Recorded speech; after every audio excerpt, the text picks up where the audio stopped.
The Alpha King came to marry the most beautiful woman in the realm. Instead, he chose her sister, the one no one wanted. Valora had not been invited to the betrothal feast.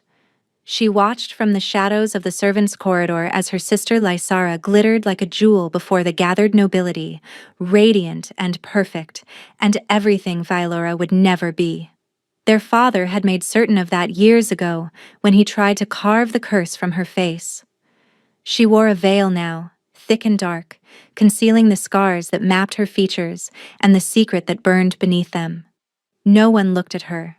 No one ever did. She was the shameful daughter, the hidden one, the mistake her father had tried to erase. So when Alpha King Valdric of Velmoria walked past her breathtaking sister without a second glance and stopped directly in front of Aelora's hiding place, she was certain she had finally gone mad. "This one," he said, his voice cold as mountain stone. "I'll take this one instead." The hall erupted into chaos. Her father went pale with horror. Her sister's perfect composure shattered into disbelief. And Valora stood frozen, unable to comprehend why a king who could have anyone would choose the daughter even her own family had thrown away. She would understand soon enough. He would marry her. He would protect her. He would give her everything she needed. But he would never love her. Neither of them understood how impossible that vow would become. The great hall of House Grenthorpe had never looked so magnificent, nor felt so suffocating. Valora pressed herself deeper into the narrow servants' passage, peering through the gap in the tapestry that separated her world from the glittering one beyond. Hundreds of candles blazed from iron chandeliers, casting golden light over silk-draped tables and noble guests who had traveled from every corner of the kingdom. All of them here for one reason: her sister's betrothal. Lysara stood at the center of the hall like a vision from a painter's fever dream. Her gown was cloth of gold that caught the candlelight and threw it back in dazzling waves. Her honey-colored hair had been woven with pearls and tiny diamonds. Her smile, practiced and perfect, made men stumble over their own feet, and women touch their own faces in quiet despair. This was the daughter Lord Aldous Grenthorpe showed to the world. Valora was the daughter he kept locked away. "You shouldn't be here," a voice hissed behind her. Valora didn't turn. She recognized the sharp tone of Mistress Helwick, the head housekeeper, one of the few servants permitted to know she existed. "I just wanted to see," Valora whispered. "See what? Your sister's triumph? Your father will have you whipped if he finds you anywhere near this hall." Valora's fingers touched the thick veil covering her face, feeling the ridged scars beneath the fabric. She knew what would happen if her father found her. She knew it intimately, but she had never seen an Alpha King before. No one had, not in Grenthorpe. The royal house of Velmoria kept to their mountain fortress, ruling from a distance, their Alpha Kings more myth than man. The stories said they were descended from the first wolves, their blood so pure it burned with power that lesser wolves could barely comprehend. The stories also said they died young. Every single one of them. No Alpha King of Velmoria had lived past 35 in 7 generations. Valdric was 32. "He's here," someone announced from the entrance, and the entire hall fell silent. Valora's breath caught. The great doors swung open, and Winter walked in wearing the shape of a man. Alpha King Valdric was tall, taller than any wolf she had ever seen, with shoulders broad enough to block out the torchlight behind him. His hair was black as a moonless night, falling past his collar in loose waves that seemed to absorb the candlelight rather than reflect it. He wore no crown, no jewels, nothing but simple black clothing that somehow made every nobleman's finery look garish and cheap. But it was his face that stole the air from Valora's lungs. Beautiful was not the right word. Beautiful implied warmth, softness, approachability.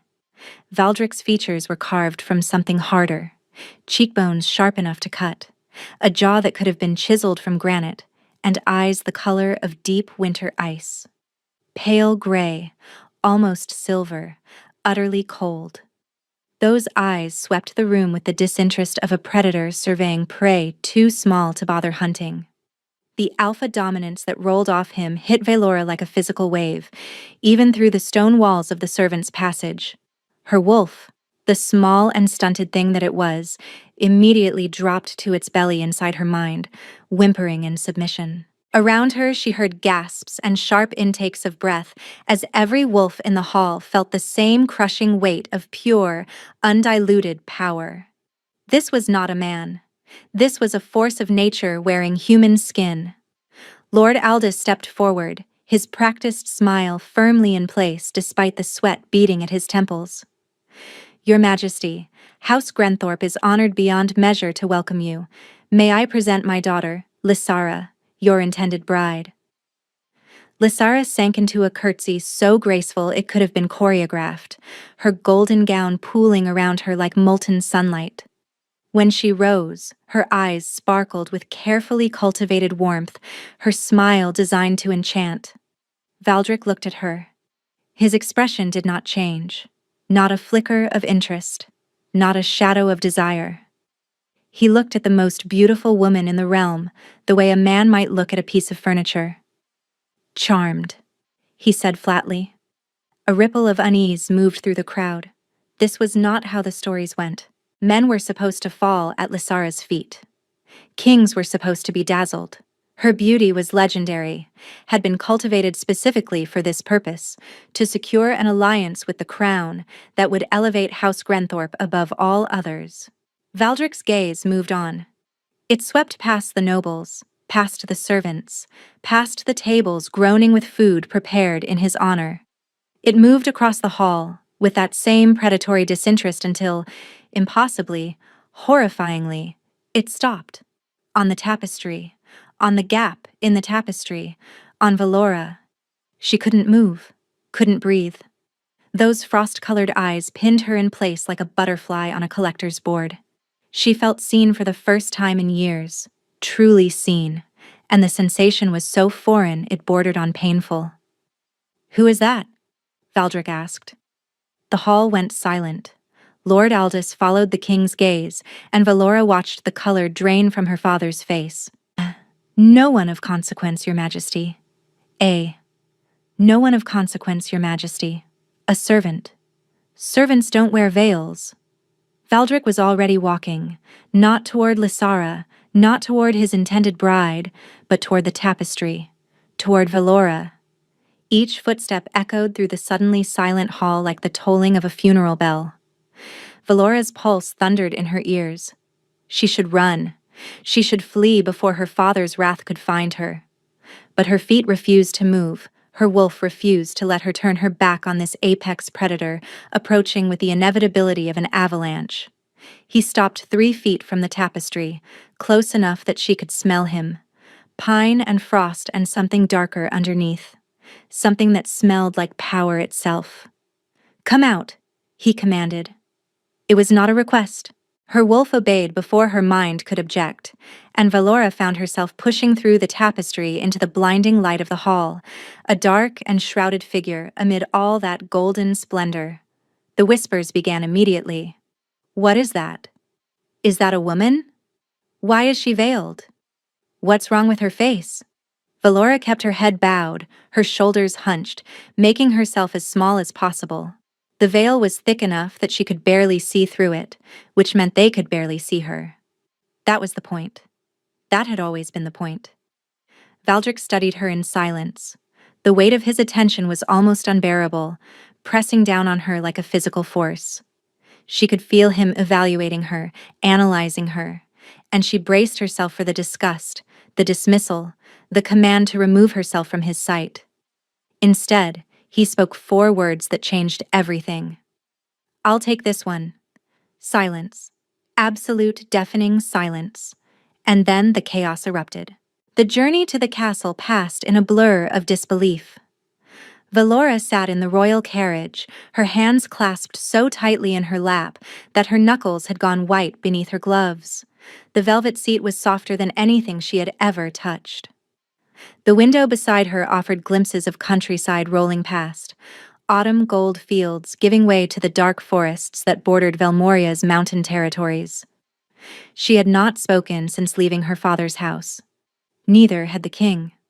Valdric sat across from her, his long legs crossed at the ankle, his pale eyes fixed on some point beyond the window.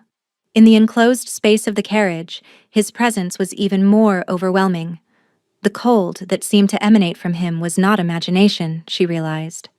The temperature inside the carriage was noticeably lower on his side, as if winter truly did live in his bones. "You're afraid," he observed without looking at her. Vylora flinched. "Yes, Your Majesty." "Of me?" "Of everything." Something flickered across his features. Not quite amusement, but perhaps the distant cousin of it. "Honest, that's refreshing." The carriage hit a rut in the road, and Vylora grabbed the seat to steady herself. Her veil slipped slightly, and she scrambled to adjust it, her heart pounding with renewed panic. "You may cease that," Valdric said, still not looking at her. "Cease what, Your Majesty?" "The constant adjustments. I have no intention of looking beneath your covering." Vylora froze. "You do not wish to see what you've chosen?" "I chose you precisely because I cannot see you." His voice remained flat, emotionless. "If you prefer to remain hidden, then hidden you shall stay. It makes no difference to me." The words should have been cruel. They were delivered with such complete indifference that they could have been an insult. But Vylora heard something else in them, something that sounded almost like permission. "Why?" she whispered. "Why choose me at all? My sister is beautiful. The betrothal was already arranged. The alliance would have been the same whether you married her or me." Valdric's jaw tightened almost imperceptibly. "Your sister is beautiful," he agreed. "Beautiful women have expectations. They want to be looked at, admired, loved." The last word dropped from his lips like a stone into a frozen pond. "I have no interest in providing any of those things." "And you believe I will not expect them? Will you?" Vylora thought about the years spent locked in her chambers, the meals eaten alone, the scars carved into her face by her own father's hand. She thought about what it meant to be so unwanted that even her existence was treated as shameful. "No," she said quietly. "I have never expected anything from anyone." Valdric finally turned to look at her, and Vylora felt the impact of those winter eyes even through her veil. "Will be my queen. You will have chambers, will be my queen. You will have chambers in my castle, servants at your disposal, wealth beyond anything your father's house could have provided. You will give me heirs to continue my line. And in return, I will ensure that no one ever looks upon you against your will." He paused. "Including myself. That is all you want? Children? That is all I can offer." Something shifted in his expression, there and gone too quickly to name. "I will protect you, Vylora. I will provide for you. But I will never love you. That is not cruelty. It is simply fact." The way he said it, so certain, so final, as if love were a foreign country he had never visited and never intended to explore. "Why?" Vylora asked again, bolder this time. "Why can you not love?" Valdric's eyes went cold again, colder than before, and she knew she had pushed too far. "That is not your concern," he said. "Do you accept my terms or not?" Vylora looked at this strange, cold, impossibly powerful king who had plucked her from obscurity for reasons she could not comprehend. He was offering her freedom from her father, protection from the world, a life where she would never again be beaten or starved or locked away. The price was simply accepting that she would never be loved. She thought of her mother, sold to pay her father's debts. She thought of the knife descending toward her eyes, her screams echoing off stone walls. She thought of Lysara's contempt, her father's hatred, the endless gray years of isolation, cold over cruelty, indifference over abuse. "I accept," Vylora said. Valdric nodded once, as if he had expected nothing less, and turned back to the window. Neither of them spoke for the rest of the journey. The castle of Velmoria rose from the mountains like a frozen dream. Its towers were carved from pale gray stone that gleamed almost white in the autumn sunlight, their spires reaching toward the clouds like fingers grasping at heaven. Snow dusted the highest peaks despite the season, as if winter ruled here regardless of what the calendar claimed. Valora stared at it through her veil and felt something loosen in her chest. It was beautiful. Cold and imposing and utterly unlike the dark, cramped estate where she had spent her life, but beautiful nonetheless. "This will be your home," Valdric said. It was the first he had spoken in hours. Home. The word felt strange. She had never really had one. The carriage passed through iron gates that swung open at their approach, revealing a courtyard where servants already waited in neat rows. Vailora noticed how they bowed as the king emerged, deep and reverent, but also how they kept their distance, how their eyes tracked him with something between fear and awe. A steward approached, an elderly man with kind eyes and a careful demeanor. "Your Majesty, the chambers have been prepared as requested." "Good. The Queen will require attendance. She wishes to remain veiled at all times. Assign servants who will not find that arrangement distressing." The steward's eyebrows rose fractionally, but he schooled his features quickly. "Of course, Your Majesty. Would the Queen prefer—" "She would prefer not to be stared at," Vailora said quietly, surprised by her own voice. The steward's gaze moved to her, and she saw curiosity there, but no malice. "Then she shall not be, Your Majesty. I will select the staff personally." Valdric had already begun walking toward the castle entrance. Vailora hurried to follow, her shorter legs struggling to match his stride. The halls they passed through were vast and echoing, hung with tapestries depicting wolves and mountains and battles from ages past. Everywhere she looked, she saw evidence of ancient power, of a bloodline that had ruled these lands since before recorded history. They stopped before a heavy oak door carved with intricate knotwork. "Your chambers," Valdric said. "Mine are in the opposite wing. You will not be disturbed." The distance implicit in those words should have stung. Instead, Vailora felt only relief. Distance meant safety. Distance meant she could breathe.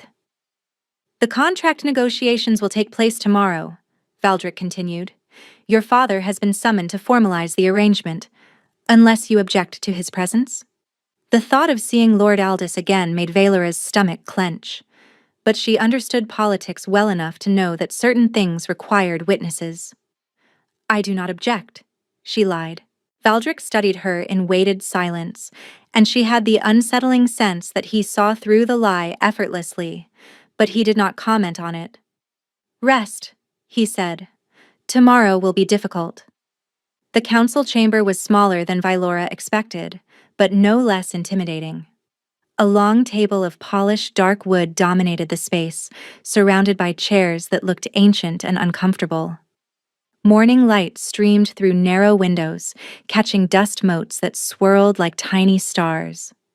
Valdric sat at the head of the table, flanked by two advisors whose names Vailora had not yet learned. He looked, if possible, even colder in the harsh morning light. The shadows beneath his eyes suggested he had not slept. She wondered if he ever did.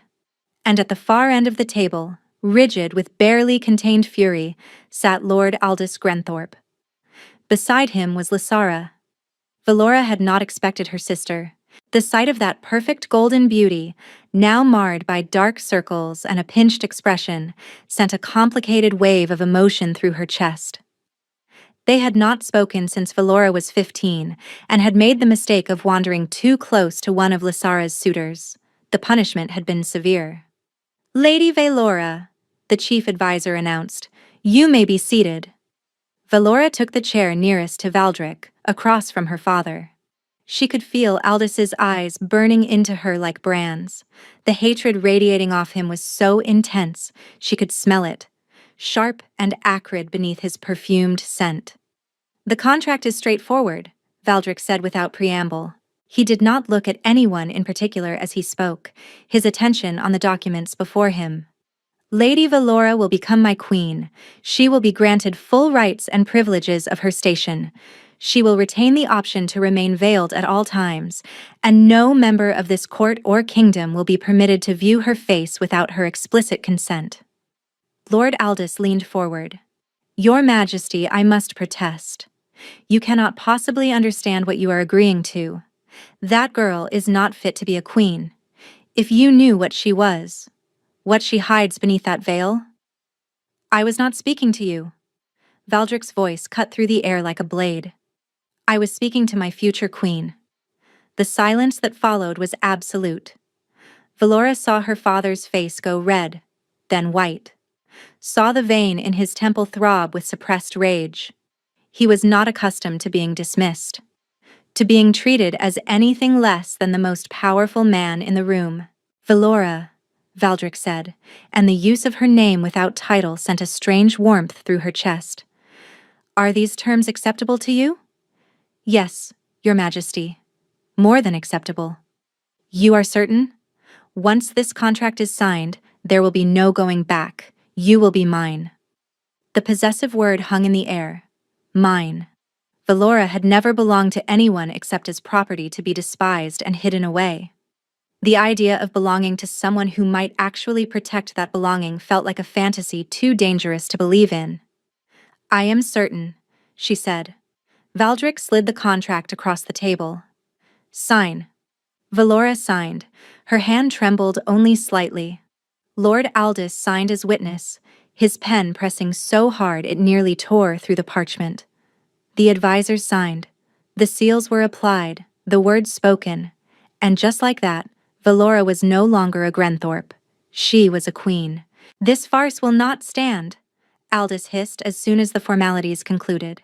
When the court sees what you've married, when they see the monster beneath that veil.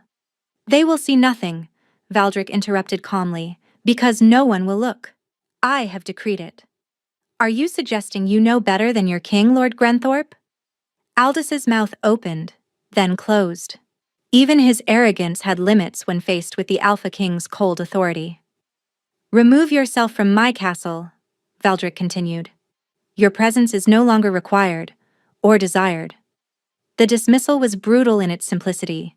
No thanks for the hospitality, no acknowledgement of the originally intended match.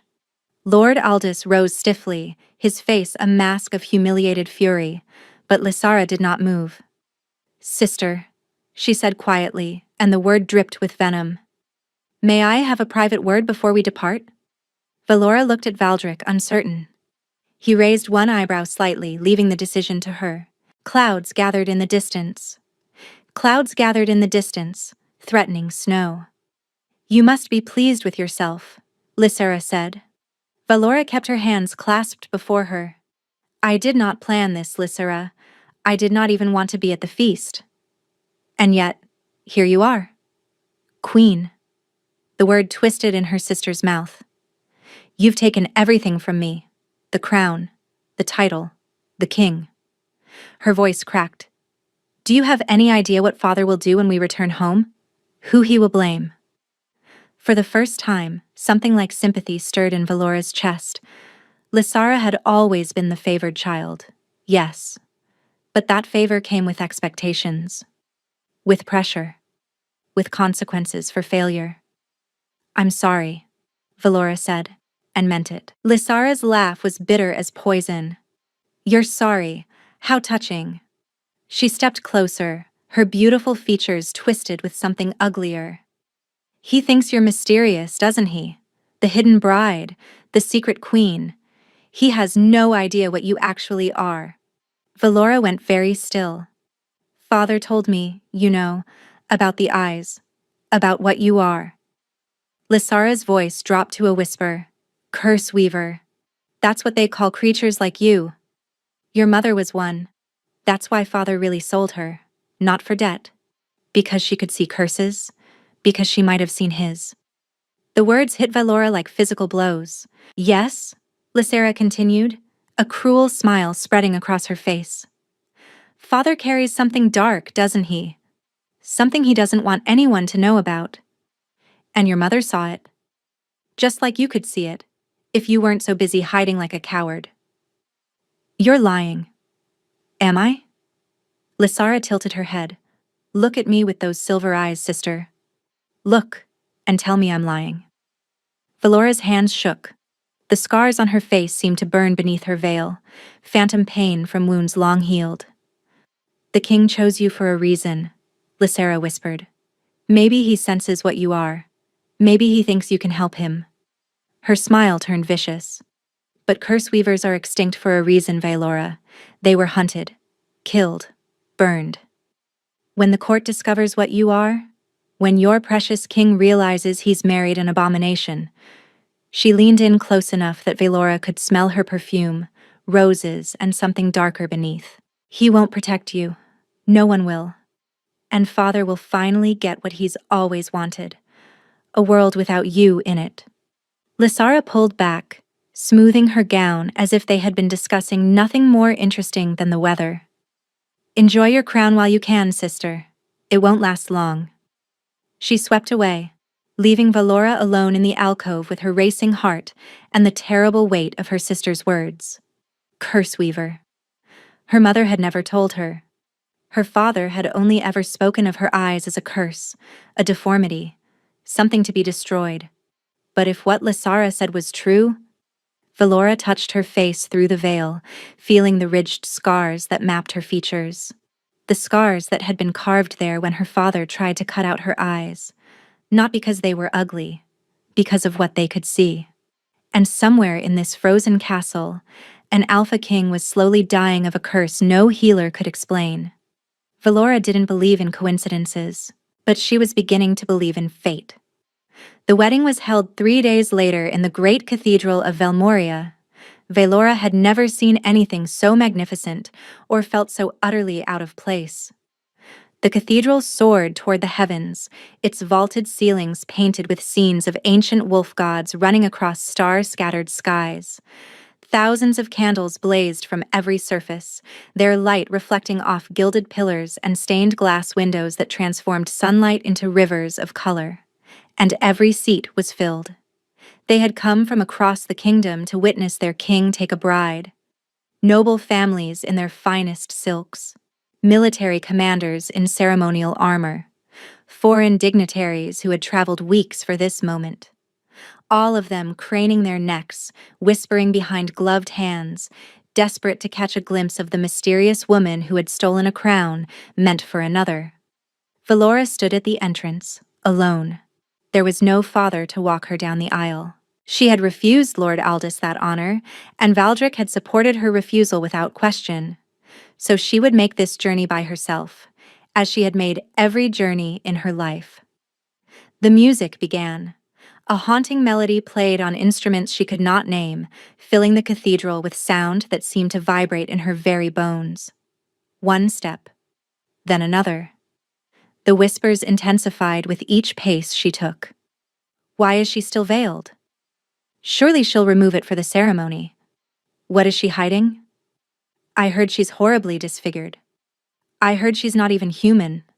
Vaelora kept her eyes fixed on the altar, on the figure waiting there in robes of midnight black. Valdric stood perfectly still, watching her approach with those pale gray eyes. His expression betrayed nothing. The walk felt endless. Each step brought new whispers, new stares, new judgment pressing against her like physical weight. Her wolf whimpered inside her mind, wanting to flee, to hide, to return to the shadows where she belonged.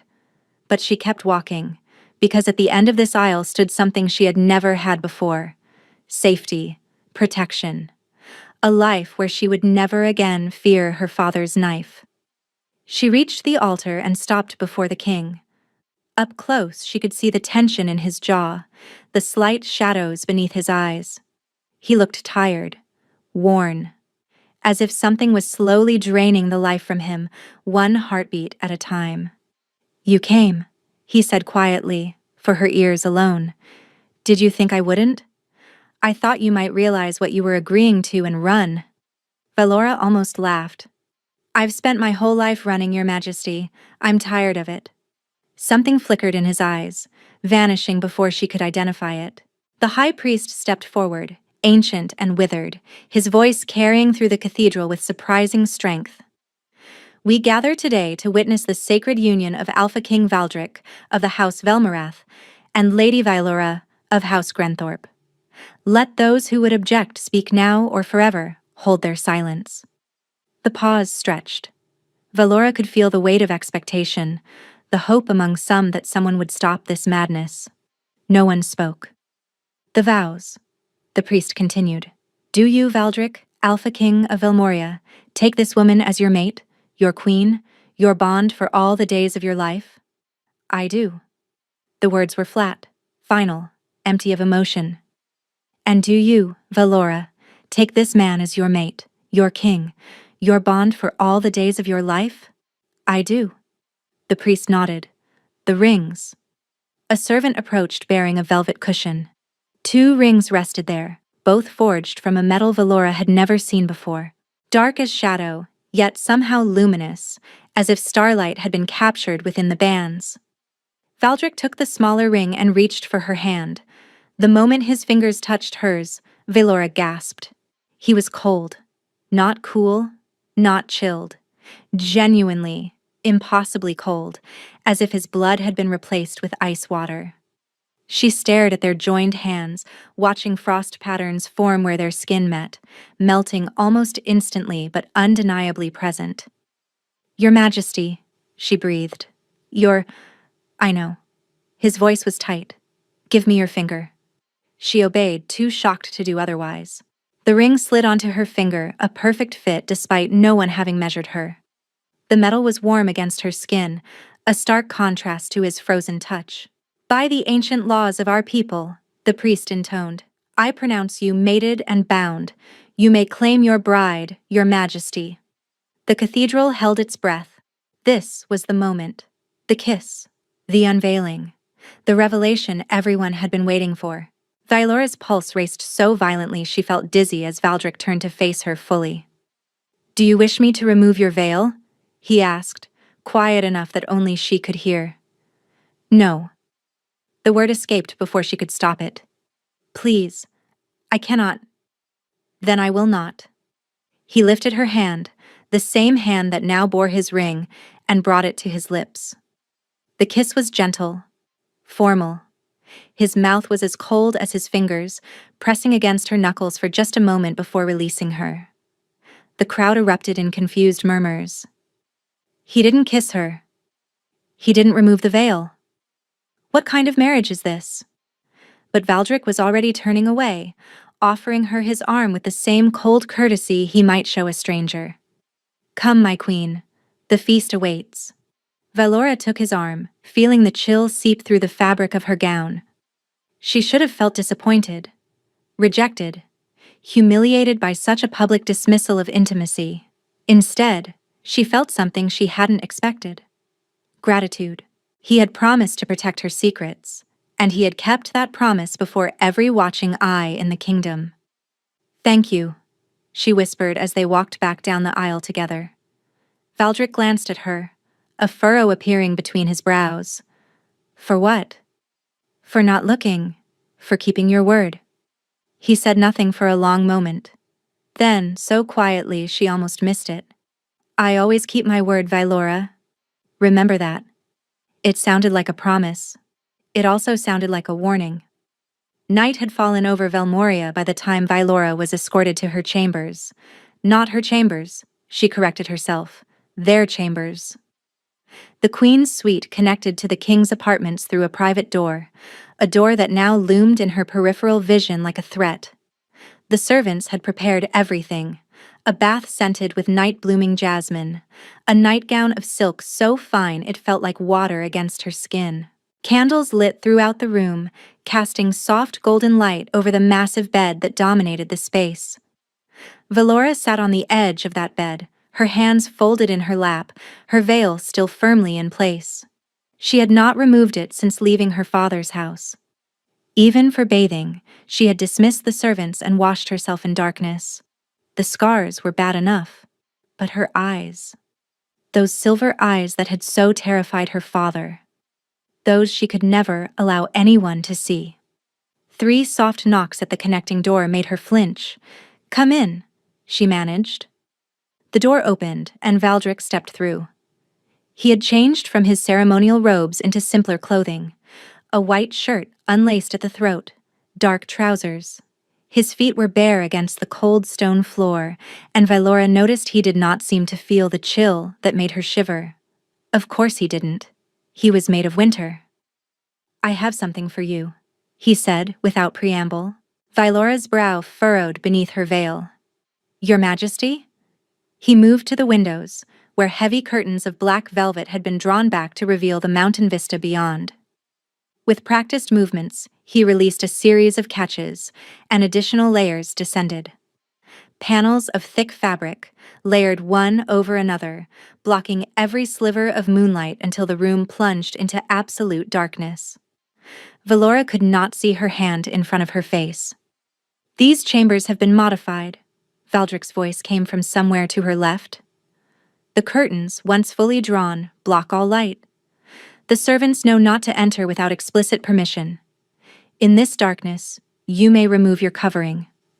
No one will see. Not even me." The thoughtfulness of it made her throat tight. He had done this for her. Ordered modifications to his own castle so that she might have a space where she could simply exist without hiding. "You did this," she whispered. "For me? You are my queen." His voice was closer now, though she could not tell exactly where. "Your comfort is my responsibility." "This is more than comfort, Your Majesty." "Valdrick." The word was soft. "When we are alone, when no one else can hear, you may call me Valdrick." Her heart stuttered. "Valdrick." "Yes." His breath ghosted across her shoulder, and she realized he was standing right behind her. "That's better." Slowly, with trembling fingers, Vylora reached up and removed her veil. The air touched her scarred face like a caress. She had forgotten what that felt like. Years of hiding, of fabric constantly pressing against her ruined features, and now, freedom. In this perfect darkness, she was free. "May I touch you?" Valdrick asked. The question sent heat rushing through her body. "Yes." His hands found her shoulders first, cold palms settling against her bare skin where the nightgown had slipped. She shivered, but not from the temperature, from the intimacy of it, from the simple fact that someone was touching her with gentleness rather than violence. "You're warm," he murmured, something like wonder in his voice. "So warm. And you're cold. Are you always this cold?" "Yes." His fingers traced down her arms, leaving trails of frostfire sensation in their wake. "Does it disturb you?" "No." Vylora turned in his grip, facing the darkness where she knew he stood. "Nothing about you disturbs me, Valdrick?" She heard his breath catch. A small sound, barely perceptible, but she caught it nonetheless. Her hands rose, finding his chest by instinct. The shirt was thin, and she could feel his heartbeat beneath her palm. Strong but slow. Too slow, perhaps, for a living man. "Your heart," she said softly. "It beats so slowly." Another family trait. His voice had gone rough at the edges. "We run cold, we live slowly, and we die young." "You don't have to die." "Everyone dies, Vylora." "Not like this." Her fingers curled into his shirt. "Not before your time." His hands came up to frame her face and she tensed, waiting for the recoil, waiting for the moment his fingers found the ridged scars that mapped her features, and he pulled away in disgust. But he didn't pull away. Instead, his thumbs traced the scars with something like reverence, following the lines carved into her flesh, learning the map of her suffering through touch alone. "Who did this to you?" he asked, and there was something dangerous beneath the cold in his voice, something that sounded like rage carefully leashed. "My father." His hand stilled. "He will pay for this." "He already has." He lost his chance at a royal alliance. He lost his favored daughter's crown. "That is not payment enough for these wounds." Vylora's chest clenched. "Valdrick." "No." His voice was fierce now, the cold cracking to reveal heat beneath. "You are mine now. Your hurts are mine. Your enemies are mine. And I will not forgive what was done to you." Before she could respond, his mouth found hers in the darkness. The kiss was cold. His lips carried the winter that lived in his blood. But there was nothing cold about the passion behind it. the desperate hunger that seemed to surprise him as much as it surprised her. He kissed her like a drowning man gasping for air, like she was warm itself, and he had been frozen for centuries. Valora responded instinctively, her hands sliding up his chest to wrap around his neck. She pulled him closer, sharing her warmth with him, and felt him shudder against her. "We should stop," he said against her mouth. "I shouldn't. Don't stop." The words came out fiercer than she intended. "Please, don't stop." A sound escaped him, half groan, half surrender. And then there were no more words. In the absolute blackness of their chambers, the Ice King and his scarred queen came together for the first time. She shared her warmth with him and found that his cold was not unpleasant against her heated skin. The contrast was exquisite. Every touch sent sparks of sensation cascading through her body. He was gentle, so much gentler than she had expected from a man of such power. He asked permission with every new touch, waited for her consent before proceeding, learned what made her gasp and what made her moan. And when they finally joined, when he pressed inside her and stilled, his forehead resting against hers in the darkness, Valora felt something shift in her chest. A bond, fragile and new, but unmistakably real. "I feel you," she whispered, "in my chest. I feel the mate bond." His voice was strained. "It's forming. Is that bad?" A long pause. Too long. "It's complicated." He began to move before she could question him further, and all thoughts scattered like leaves in a storm. There was only sensation, only him, only the impossible intimacy of two broken souls finding each other in the dark. Afterward, she expected him to leave. Instead, his arm curved around her waist, pulling her back against his chest. His skin was warmer now, as if her heat had transferred to him, as if she had thawed something frozen. "Stay," she whispered. "Please stay." "I shouldn't." "But you will?" Another long pause. Then quietly, "Yes, tonight I will stay." She fell asleep wrapped in winter's embrace, and for the first time in her life, she felt safe. The weeks that followed were unlike anything Valora had ever experienced. Valdric came to her every night. At first, it was clearly about duty. He would arrive after darkness fell, they would come together in the lightless room, and he would leave before dawn. But gradually, almost imperceptibly, things began to change. He started arriving earlier, sometimes before dinner, joining her in her sitting room to share a meal. They would talk for hours, conversations ranging from politics to philosophy to childhood memories he shared reluctantly, like gifts he wasn't sure he was allowed to give. She learned that he had been alone since he was 12, when his father had died suddenly and left him to rule a kingdom he was too young to understand. She learned that he had no siblings, no close family, no one who remembered him as anything other than the king. She learned that he read poetry when he couldn't sleep, and that his favorite color was green, the green of spring forests, which he found ironic given his perpetual winter. She told him things, too. About her mother, who had been kind before she was sold away. About the library in her father's house where she had hidden and taught herself to read. About the dreams she'd had as a child, before those dreams were beaten out of her. She did not tell him about her eyes. Not yet. That secret still felt too dangerous, too fragile. She clung to it like a shield, even as every other wall between them slowly crumbled. One morning, Valora woke to find Valdric still beside her. This was unusual. He typically left before dawn, maintaining the appearance of separate lives, even as their private reality became something far more intimate. But today, gray light filtered through a crack in the curtains, and he remained. His eyes were closed. In sleep, the harsh lines of his face softened, making him look younger, more vulnerable, more human. But his skin was the color of snow, and his lips had a bluish tinge that made her chest constrict with worry. "Valdric?" She touched his cheek and recoiled. He was colder than she had ever felt him. Cold as death itself. His eyes snapped open, and for a moment there was no recognition in them. Just pain. vast and ancient and terrible. Then he focused on her face, and the pain receded behind his usual mask. Vylora. His voice was hoarse. I apologize. I should have left hours ago. You're freezing.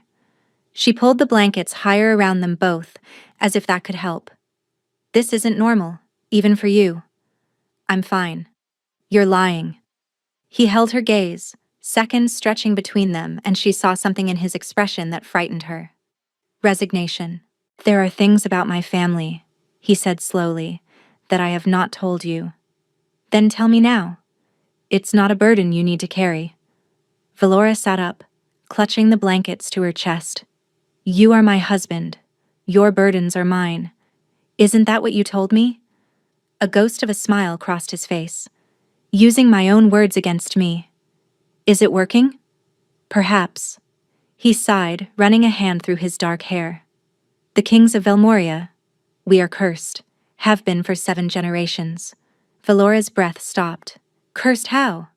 Our blood runs cold because our hearts are frozen. We cannot form true bonds. Cannot love. The curse was placed by a witch my ancestor wronged, and it has haunted our line ever since. He paused. Every king who has tried to love has died. The curse accelerates. The cold spreads. Eventually, it reaches the heart entirely. That's why you said you would never love me. Yes? That's why no king has lived past 35. Yes. Vylora's mind raced. A curse. An ancient, terrible curse that killed anyone who dared to love. And she was married to a man who was already showing signs of that curse's progression. There must be a way to break it, she said desperately. Thousands have tried. Witches, healers, scholars. No one has ever succeeded. He reached out and touched her face, his cold fingers tracing her scars. This is why I chose you, Vylora. I thought, if I could not see you, I could not truly know you. And if I could not know you, you could not love me. Yes. His voice cracked on the word. I was trying to protect myself, to survive long enough to produce an heir and secure my kingdom's future. And now? He was silent, the pause stretching unbearably thin. When he spoke, his voice was barely a whisper. Now I fear I have failed. The admission hung between them, heavy with implication. Vylora's chest pounded so hard she could hear it in her ears. Valdric, she breathed. What are you saying? Nothing. He pulled away, sitting up and swinging his legs over the edge of the bed. Forget I spoke. This changes nothing. It changes everything. It cannot. He stood, his back to her, his shoulders rigid. I have already condemned myself. I will not condemn you as well. Before she could respond, he was gone. 3 weeks later, Vylora discovered she was pregnant. The healer confirmed it with a gentle smile, clearly expecting joy. And there was joy, deep and fierce and unexpected. A child. Her child. Something good and pure that had come from the strange, complicated union between an Ice King and his hidden queen. But beneath the joy was terror. Because over those 3 weeks, Valdric had grown worse. The cold spells came more frequently now. Some mornings she would find frost on his pillow, crystallized from his breath. His movements had slowed, his appetite had faded, and sometimes, when he thought she wasn't looking, she saw him press his hand to his chest, as if something there caused him pain. She found him in the library that evening, staring into a fire that seemed to give him no warmth. I need to tell you something, she said from the doorway. He turned and her chest clenched at the sight of him. There were shadows beneath his eyes that hadn't been there a month ago. His cheekbones stood out more sharply, as if the cold was consuming him from within. What is it? Vylora crossed the room and took his hands in hers. They were like ice against her warm palms. I'm pregnant. The words landed like stones in still water. She watched the ripples cross his face. Shock. Joy. And then, terrifyingly, despair. No, he whispered. No, this cannot. I thought you would be happy. Her voice trembled. You said you needed an heir. I thought. I am happy.